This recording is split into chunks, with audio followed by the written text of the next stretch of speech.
Ore 19 di mercoledì 10 maggio 2017 al Don Bosco di Selargius. Si affrontano nell'ottavo di finale del torneo Maracanã interaziendale di calcio a 7 Algida Soccer che veste un completo arancione e Carabinieri di Sardegna che vestono un completo rosso-blu. La gara verrà diretta dal signor Tesio dell'MSP Sardegna. Buona visione.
Alessio Spano, 3-2 l'ottavo di finale all'Elgida Carabinieri.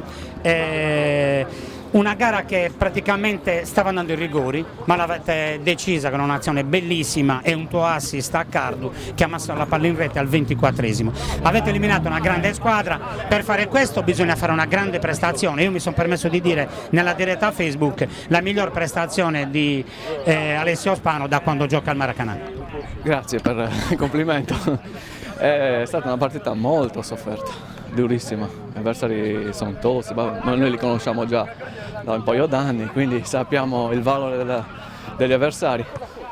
Ce l'abbiamo messa tutta, abbiamo lottato sui palloni. Oggi diciamo che le gambe non sono mancate. Posso dire una cosa, l'assenza di Alessandro Casula per molti era un segno di, effettivamente era difficile senza di lui, insomma non partivate favoriti, questo lo capisci, a parte che incontravate Vacquer e compagni che sono l'ultima squadra, però senza Alessandro era difficile. Però voglio dire, proprio l'assenza di Alessandro vi ha fatto giocare un calcio diverso, con ripartenze velocissime, praticamente lanci lunghi e ripartenze velocissime dalla tre quarti, però attaccavate in tanti, c'era un po' meno gestione della palla, che così come succede quando c'è Alessandro, quindi ci avete creduto giocando in maniera un po' diversa, siete stati molto intelligenti, credo.